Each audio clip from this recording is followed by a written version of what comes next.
Seria possível prever qual paciente com estenose aórtica discreta evoluiria para estenose aórtica grave?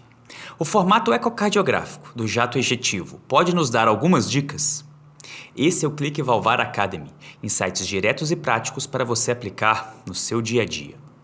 A estenose aórtica é uma doença progressiva que se desenvolve ao longo de décadas e, uma vez sintomática, está associada sim a elevada morbimortalidade. Apesar das gravidades, as diretrizes atuais não fornecem um período de monitoramento claro para pacientes com estenose aórtica leve ou moderada, pois há variação interindividual na progressão dessas populações. A avaliação das curvas de fluxo poderia dar informações interessantes sobre a gravidade da doença aórtica, mas será que também poderia nos dar dados prognósticos quanto à velocidade de progressão dessa doença?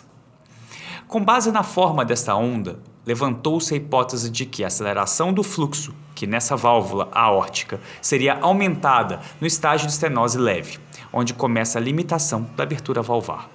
Este aumento de aceleração causaria danos contínuos à válvula aórtica, e a diferença de aceleração pode explicar por que alguns pacientes progridem mais rapidamente do que os outros no mesmo estágio da doença. Um aumento no gradiente de pressão transaórtico por unidade de tempo leva a um aumento na aceleração. Portanto, quanto maior o aumento do gradiente de pressão transaórtico por unidade de tempo no estágio leve a moderado, maior será a progressão para estágio grave. Essa avaliação é realizada na ecocardiografia através da famosa relação DP-DT.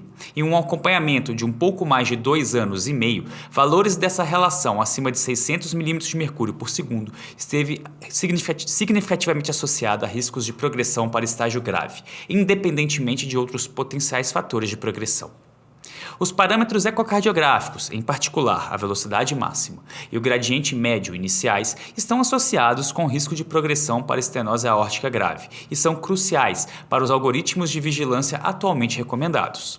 Embora esses parâmetros sejam muito adequados para a tomada de decisão na maioria dos doentes, não existe um valor único que identifique a variabilidade interindividual do risco aumentado de progressão da estenose aórtica. Acredita-se que os achados da relação DP-DT derivados do Doppler sejam explicados por mecanismos complexos que envolvem vários fatores. Em geral, a vigilância individualizada utilizando essa relação pode nos ajudar a identificar doentes que necessitam de um acompanhamento médico mais próximo. A relação DP-DT geralmente se refere à taxa de aumento de pressão do ventrículo esquerdo. Mas, ao usar esse método na válvula aórtica, estamos medindo a taxa de aumento da diferença entre a pressão ventricular e a pressão aórtica. A diferença de pressão será afetada, sim, pela complacência vascular sistêmica e não apenas pelo desempenho do ventrículo esquerdo. Vale ressaltar que dados relacionados a subtipos de estenose aórtica, como os perfis de baixo fluxo, baixo gradiente, não foram contemplados nesse racional e os dados não devem ser de forma nenhuma extrapolados nesse sentido. No entanto, essa pode ser uma nova variável interessante a ser incorporada no screening rotineiro para estenose aórtica em um futuro próximo, ainda mais com o uso da tão falada inteligência artificial. Eu sou Thiago Bignotto e você acabou de ouvir mais um podcast da plataforma The Valve Club e hoje com o nosso programa Academy. Orientados pelo Dr. Rafael Modesto, Luiz Felipe Oliveira e Priscila Cavellucci, escreveram um excelente texto sobre a relação entre o gradiente e o tempo ejetivo da válvula aórtica com a progressão da doença. Aproveite para ler mais sobre esse e outros conteúdos no nosso site. E sua opinião, comente e tire as suas dúvidas. Um grande abraço e até a próxima.